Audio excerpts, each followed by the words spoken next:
Assalamualaikum warahmatullahi wabarakatuh.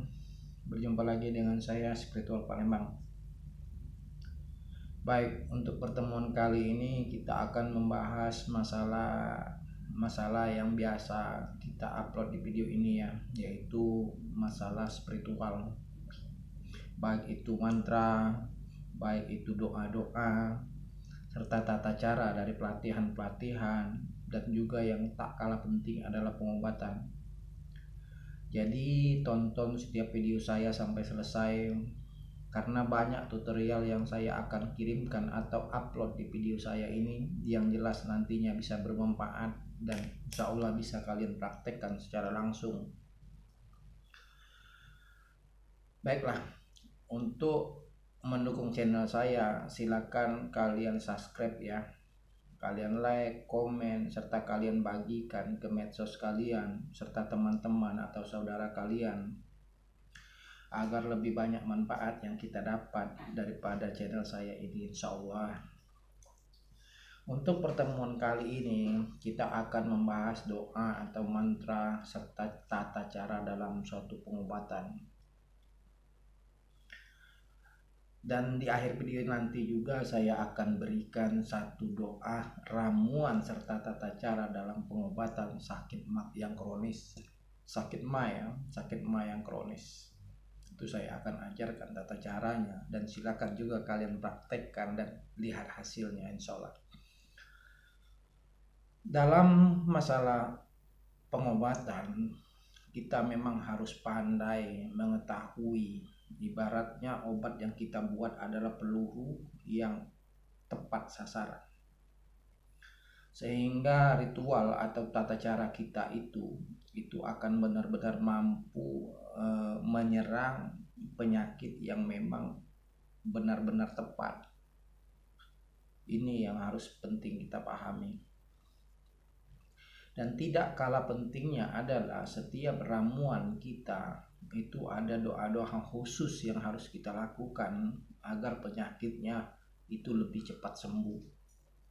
Bahkan 10 kali lebih cepat daripada kita sekedar memakai ramuan saja. Nah, yang perlu kita bahas hari ini adalah doa-doa ini. Doa ini serta tata cara yang tepat serta aturan pakai yang memang tepat. Di dalam spiritual itu ada istilah medis dan non medis. Nah, tata cara non medis itu tidak semuanya kita lakukan dengan cara-cara yang gaib, sekedar berdoa saja, tidak juga seperti itu. Dalam pengobatan kita juga harus memakai syariat doa, ramuan, agar memang apa yang kita harapkan itu memang benar-benar ada hasilnya dengan nyata. Hari ini saya akan mengajarkan masalah sakit ma. Ini banyak dialami oleh saudara-saudara kita yang lain. Sakit ini sebenarnya sakit yang ringan, tapi tidak boleh dianggap sepele, karena akibatnya akan bisa fatal. Dan yang tidak kalah penting lagi, sakit ma ini menyiksa. Itu ya. Sakit ma ini terkadang kita anggap sepele, akan tetapi menyiksa kita. Jadi ini kita harus memang benar waspadai dan cepat dicegah, jangan sampai terlalu kronis. Ini ya yang paling penting.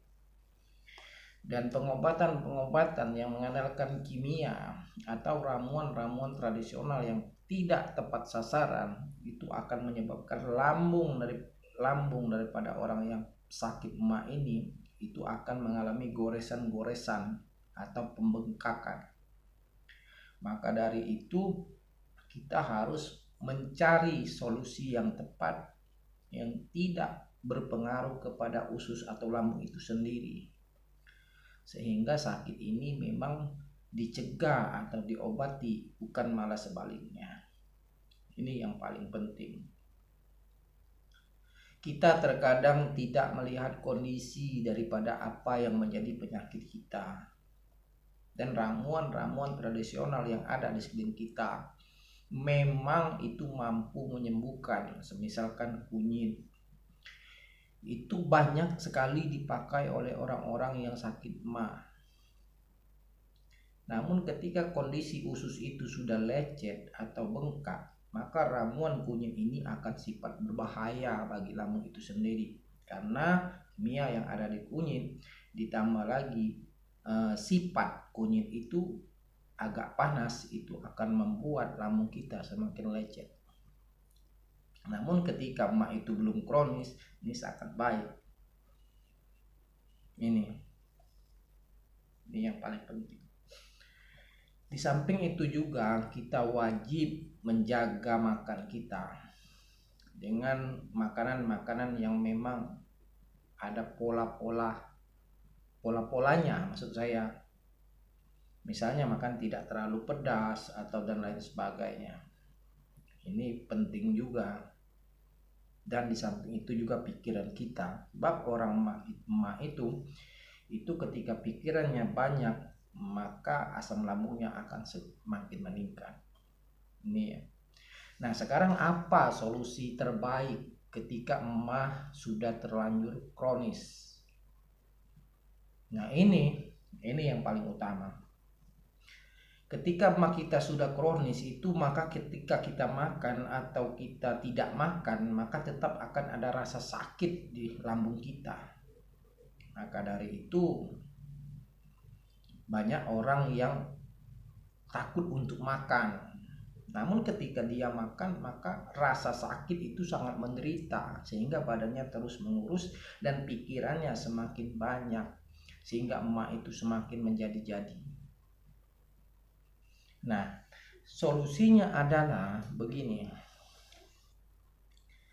Ketika emak kita sudah kronis, dan untuk menghilangkan rasa sakit akibat lambung yang lecet ini, atau ada pembengkakan atau ada infeksi pada lambung kita, maka kita butuh pelapis daripada lambung kita ini, pelapis sekaligus penyembuh bagi penyakit itu sendiri.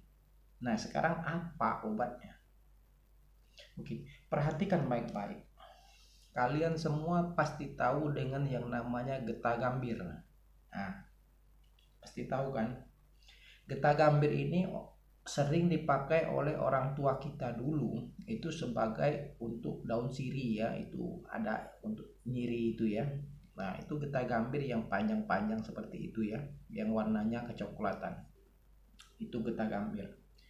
Nah, caranya seperti ini. Siapkan air panas setengah gelas atau 1 gelas. Nah, kalian tumbuk halus getah gambir ini itu sepertiganya saja ya, sepertiga. Jadi sebatangnya seperti ini, kalian potong kurang lebih seperti ini saja ya. Nah, seperti ini. Jadi kira-kira sepertiga daripada batangan. Tapi ketika batangnya pendek ya kalian potong 2 saja, itu kira-kira sekitar 4 cm seperti itu ya. Nah, kalian tumbuk, kalian campurkan ke dalam air hangat. Kalian campurkan ya ke dalam hangat, kalian aduk sampai rata. Nah, ketika kalian susah untuk meminumnya, kalian saring dulu ya. Kalian saring. Nah, lalu kalian minum.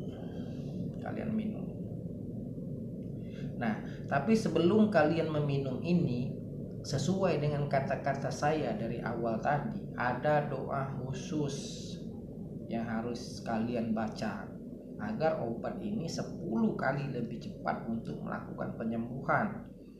Karena permohonan kita kepada Yang Maha Kuasa ini yang paling penting.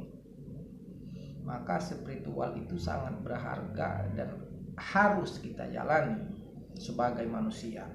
Makanya tidak semesta-mesta kita harus minum obat saja mengharapkan sembuh, tidak. Kita tetap lakukan doa-doa khusus agar obat tersebut langsung menjadi peluru yang tepat sasaran.